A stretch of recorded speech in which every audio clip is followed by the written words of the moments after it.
दृष्टि आईएएस के टुडे जी के प्रोग्राम में आपका स्वागत है। शुरुआत करते हैं पिछले अभ्यास प्रश्न से, जिसमें हमने आपसे पूछा था अर्थ आवर किसकी एक पहल है। आपके ऑप्शन थे, option A world wild life fund for nature, option B खाद्य और कृषि संगठन, ऑप्शन सी संयुक्त राष्ट्र पर्यावरण कार्यक्रम, या फिर option D International Union for Conservation of Nature. तो इस प्रश्न का सही उत्तर है विकल्प A world wild life fund for nature.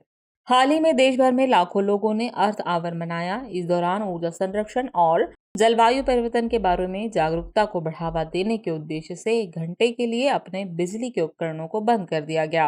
Earth Hour World wild life fund for Nature यानी WWF की एक वार्षिक पहल है जो 2007 में शुरू हुई थी, इसलिए विकल्प ए सही है। यह हर साल मार्च के आखिरी शनिवार को आयोजित किया जाता है। इस अवसर पर 180 से अधिक देशों के लोगों को अपने स्थानीय समय के अनुसार रात 8:30 बजे से 9:30 बजे तक लाइट बंद करने के लिए प्रोत्साहित किया जाता है। आपको बता दें कि world wild life fund for nature दुनिया का अग्रणी वन्यजीव संरक्षण संगठन है जो 100 से अधिक देशों में काम करता है।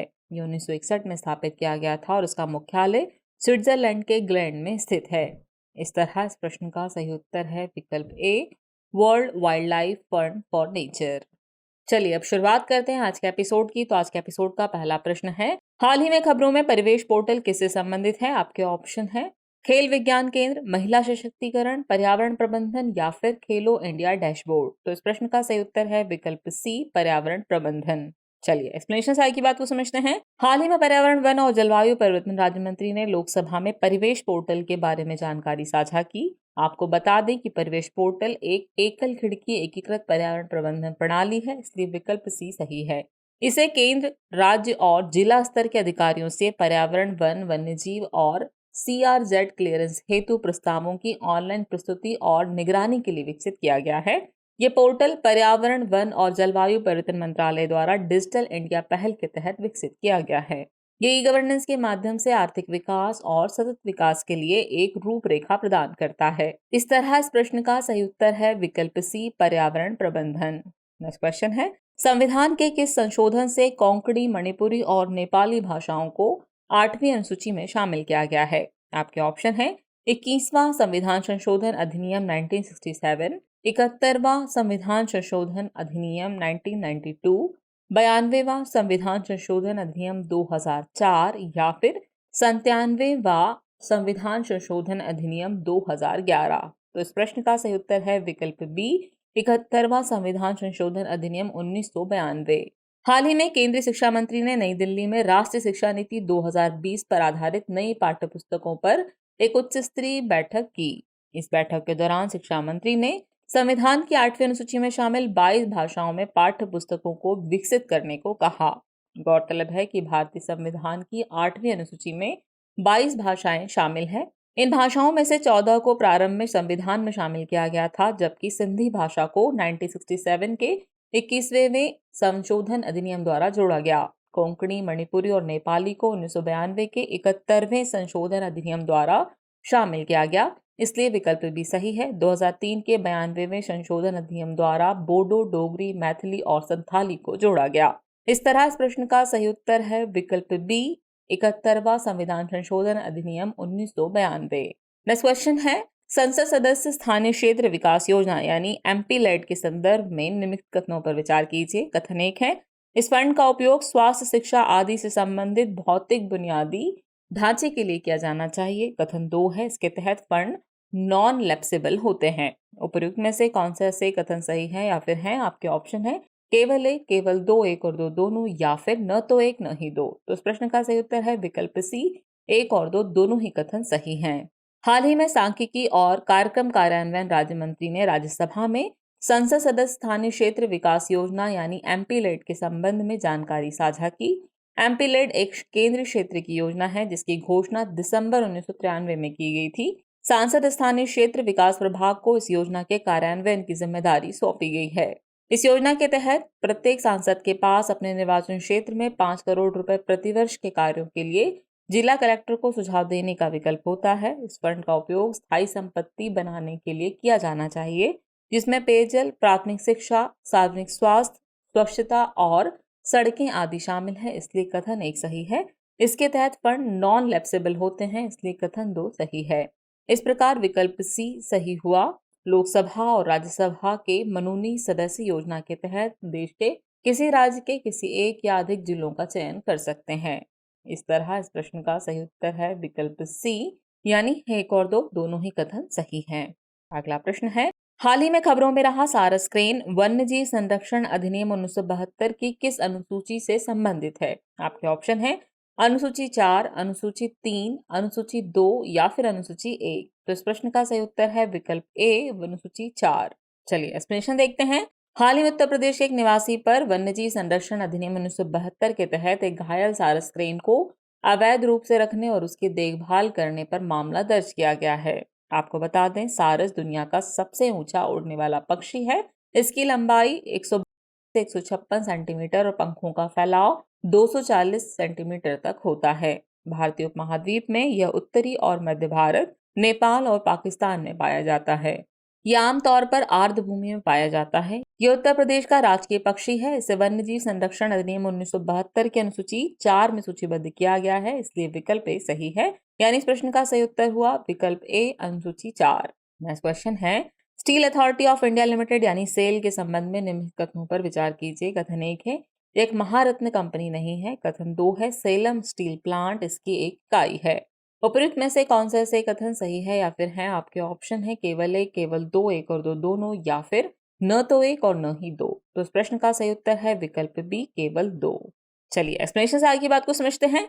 हाल ही में अपनी निवेश प्रक्रिया के कारण सेलम स्टील प्लांट खबरों में रहा। बता दें कि Salem steel plant steel authority of India limited की एक विशेष इस्पात इकाई है, इसलिए कथन 2 सही है। ये तमिलनाडु राज्य के सेलम जिले में स्थित है। ये संयंत्र 70,000 टन प्रति वर्ष की स्थापित क्षमता के साथ कॉइल और शीट के रूप में ऑस्टेनिटिक, फेरेटिक, मार्टेसिटिक और लो निकल स्टेनलेस स्टील का उत्पादन कर सकता है। सेल एक सेंट्रल पब्लिक सेक्टर एंटरप्राइज यानी सीपीएसई है और देश की महारत्न कंपनियों में से एक है, इसलिए कथन 1 सही नहीं है। ये लगभग 17 मीट्रिक टन हॉट मेटल और 16 मीट्रिक टन कच्चे इस्पात के उत्पादन के साथ भारत का सबसे बड़ा इस्पात उत्पादक है। इस तरह इस प्रश्न का सही उत्तर हुआ विकल्प बी, यानी कि केवल 2 कथन ही सही है।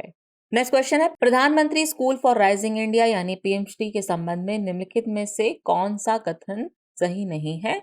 आपके ऑप्शन है, यह एक केंद्र प्रायोजित योजना है। इसे वर्ष 2022-23 से 2026-27 तक 5 वर्ष की अवधि के लिए लागू किया जा रहा है। इसके तहत 1000 पीएम श्री स्कूलों की स्थापना का प्रावधान है, या फिर पीएम श्री स्कूल राष्ट्रीय शिक्षा नीति 2020 के सभी घटकों का प्रदर्शन करेंगे। इस तरह इस प्रश्न का सही उत्तर है विकल्प सी, इसके तहत 1000 पीएम श्री स्कूलों की स्थापना का प्रावधान है। इस तरह इस प्रश्न का सही उत्तर है विकल्प सी, इसके तहत 1000 पीएम श्री स्कूलों की स्थापना का प्रावधान है। यह कथन सही नहीं है, बाकी के सभी कथन सही हैं। चलिए एक्सप्लेनेशन देखते हैं। हाल ही में शिक्षा मंत्रालय ने प्रधानमंत्री स्कूल फॉर राइजिंग इंडिया यानी पीएम श्री के लिए देश भर में लगभग 9000 स्कूलों को चुना है। पीएम श्री को 7 सितंबर 2022 को केंद्र प्रायोजित योजना के रूप में लॉन्च किया गया था। ये देश भर के 14,500 से अधिक स्कूलों को पीएम श्री स्कूलों के रूप में विकसित करने की एक योजना है, इसलिए विकल्प सी सही है। यह केंद्र सरकार, राज्य सरकार, केंद्र शासित प्रदेश सरकार या फिर स्थानीय निकायों द्वारा प्रबंधित किए जा रहे चुनिंदा मौजूदा स्कूलों को मजबूत करेगी। इसे वर्ष 2022-23 से 2026-27 तक 5 वर्ष की अवधि के लिए लागू किया जा रहा है। पीएम श्री स्कूल राष्ट्रीय शिक्षा नीति 2020 के सभी घटकों का प्रदर्शन करने के साथ अनुकरणीय स्कूलों के रूप में कार्य करेंगे और अपने आसपास के अन्य स्कूलों को सलाह भी देंगे। इस तरह इस प्रश्न का सही उत्तर है विकल्प सी, यानी कि इसके तहत 1000 पीएम श्री स्कूलों की स्थापना का प्रावधान है। यह कथन सही नहीं है, बाकी के सभी कथन सही हैं। नेक्स्ट क्वेश्चन है, लक्ष्य कार्यक्रम के संदर्भ में निम्नलिखित कथनों पर विचार कीजिए। कथन 1 है, इसे केंद्रीय बजट 2021-22 में लॉन्च किया गया था। कथन 2 है, इसका उद्देश्य मातृ और नवजात मृत्यु दर को कम करना है। उपयुक्त में से कौन सा ऐसे कथन सही है या फिर है? आपके ऑप्शन है केवल एक, केवल दो, एक और दो दोनों, या फिर न तो एक न ही दो। तो इस प्रश्न का सही उत्तर है विकल्प बी, यानी केवल 2 कथन ही सही है। हाल ही में केंद्रीय स्वास्थ्य और परिवार कल्याण राज्य मंत्री ने संसद में लक्ष्य कार्यक्रम के बारे में जानकारी साझा की। आपको बता दें कि लक्ष्य का पूरा नाम labour room quality improvement initiative है। यह कार्यक्रम 11 दिसंबर 2017 को केंद्रीय स्वास्थ्य और परिवार कल्याण मंत्रालय ने शुरू किया था, इसलिए कथन 1 सही नहीं है। इसके उद्देश्यों में शामिल है, पहला है मातृ और नवजात मृत्यु दर को कम करना, इसलिए कथन 2 सही है। और दूसरा है प्रसव के दौरान और प्रसवोत्तर अवधि के दौरान देखभाल की गुणवत्ता में सुधार करना आदि। इस तरह विकल्प बी सही है। इस कार्यक्रम से सार्वजनिक स्वास्थ्य संस्थानों में प्रसव करने वाली प्रत्येक गर्भवती महिला और नवजात को लाभ होगा। यह लेबर रूम, प्रसूति ऑपरेशन थिएटर और प्रसूति गहन देखभाल इकाइयों में गर्भवती महिलाओं की देखभाल गुणवत्ता में सुधार करेगा। इस तरह इस प्रश्न का सही उत्तर है विकल्प बी, यानी केवल 2 कथन ही सही है। नेक्स्ट क्वेश्चन है, ग्रेट इंडियन बस्टर्ड के संदर्भ में निम्नलिखित कथनों पर विचार कीजिए। कथन 1 है, इसकी आयुसीन स्थिति गंभीर रूप से संकटग्रस्त यानी क्रिटिकली एंडेंजर्ड है। कथन 2 है, ये वन्य जीव संरक्षण अधिनियम 1972 की अनुसूची 1 में सूचीबद्ध है। और कथन 3 है, desert national park great Indian bustard के लिए प्रसिद्ध है। उपयुक्त में से कौन से कथन सही हैं आपको बताना है। आपके ऑप्शन है केवल 1 और 2, केवल 2 और 3, केवल 1 और 3 या फिर 1, 2 और 3। तो इस प्रश्न का सही उत्तर है विकल्प डी, 1, 2 और 3 तीनों ही कथन सही हैं। केंद्रीय पर्यावरण, वन और जलवायु परिवर्तन मंत्रालय ग्रेट इंडियन बस्टर्ड के संरक्षण और सुरक्षा के लिए विभिन्न उपाय कर रहा है। गौरतलब है कि ग्रेट इंडियन बस्टर्ड एक बड़ा पक्षी है जो उड़ने वाले दुनिया के सबसे भारी पक्षियों में से एक है। इसकी आयुसीन स्थिति गंभीर रूप से संकटग्रस्त यानी क्रिटिकली एंडेंजर्ड है, इसलिए कथन 1 सही है। ये वन्य जीवन संरक्षण अधिनियम 1972 की अनुसूची 1 में सूचीबद्ध है, इसलिए कथन 2 सही है। राजस्थान के जैसलमेर में से desert national park great Indian bustard के लिए प्रसिद्ध है, इसलिए कथन 3 सही है। इस तरह इस प्रश्न का सही उत्तर है विकल्प डी, यानी 1, 2, 3 तीनों ही विकल्प सही हैं। नेक्स्ट क्वेश्चन है, अमचांग वन्यजीव अभयारण्य भारत के किस क्षेत्र से संबंधित है। आपके ऑप्शन है उत्तर भारत, पूर्वी घाट, पश्चिमी घाट या फिर पूर्वोत्तर क्षेत्र। तो इस प्रश्न का सही उत्तर है विकल्प डी, पूर्वोत्तर क्षेत्र। हाल ही में गुवाहाटी उच्च न्यायालय ने असम वन विभाग को अमचांग वन्यजीव अभयारण्य की सीमाओं के सीमांकन पर अगले 8 सप्ताह के भीतर एक रिपोर्ट प्रस्तुत करने का निर्देश दिया है। अमचांग वन्यजीव अभयारण्य भारत के पूर्वोत्तर क्षेत्र के असम राज्य में स्थित है, इसलिए विकल्प डी सही है। ये दुर्लभ और लुप्तप्राय पक्षियों एवं जीवों के लिए जाना जाता है। यहाँ उष्णकटिबंधीय नम पर्णपाती वन के साथ अर्ध सदाबहार वन पाए जाते हैं। ये उत्तर में ब्रह्मपुत्र नदी से लेकर दक्षिण में मेघालय के पहाड़ी जंगलों तक फैला हुआ है। इस तरह इस प्रश्न का सही उत्तर है विकल्प डी, पूर्वोत्तर क्षेत्र। और हम पहुंच गए हैं अब हम एपिसोड के अंतिम प्रश्न पर। तो अंतिम प्रश्न है, हाल ही में समाचारों में रहा क्रिस्प किससे संबंधित है। आपके ऑप्शन है जीनोम एडिटिंग तकनीक, रबड़ सूचना प्रणाली प्लेटफॉर्म, परमाणु रोधी पनडुब्बी या फिर हाल ही में खोजा गया औषधि पौधा। तो इस प्रश्न का सही उत्तर है विकल्प बी, रबड़ सूचना प्रणाली प्लेटफॉर्म। हाल ही में रबड़ बोर्ड ने रबड़ उत्पादकों को रबड़ की खेती के बारे में सूचित करने और ऑनलाइन समाधान प्रदान करने के लिए एक mobile app comprehensive rubber information system platform यानी क्रिस्प लॉन्च किया है, इसलिए विकल्प बी सही है। इसे केरल के डिजिटल विश्वविद्यालय के सहयोग से rubber research institute of India द्वारा विकसित किया गया है। आपको बता दें कि प्राकृतिक रबड़ एक कार्बनिक यौगिक आइसोप्रीन का बहुलक है। रबड़ के पेड़ों की वृद्धि के लिए लेटेराइट जलोढ़ और गैर लेटेराइट लाल मिट्टी सबसे अच्छी होती है। केरल भारत में प्राकृतिक रबड़ का सबसे बड़ा उत्पादक राज्य है। बताते चले कि रबड़ बोर्ड का गठन रबड़ अधिनियम 1947 और रबड़ नियम 1955 के तहत किया गया है। यह देश में रबड़ उद्योग के समग्र विकास के लिए वाणिज्य और उद्योग मंत्रालय के तहत एक सांविधिक निकाय है। इसका प्रधान कार्यालय केरल राज्य के कोट्टयम में स्थित है। इस तरह इस प्रश्न का सही उत्तर है विकल्प बी, यानी कि रबड़ सूचना प्रणाली प्लेटफॉर्म।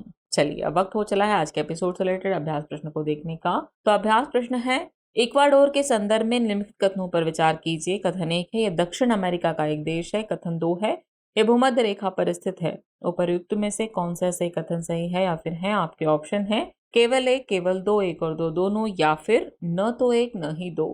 तो फिर इस प्रश्न का जवाब कमेंट बॉक्स में देना न भूलें। जल्द ही मिलते हैं नए एपिसोड में नए नए सवालों और उनके नए नए जवाबों और जानकारियों के साथ। तब तक के लिए शुक्रिया।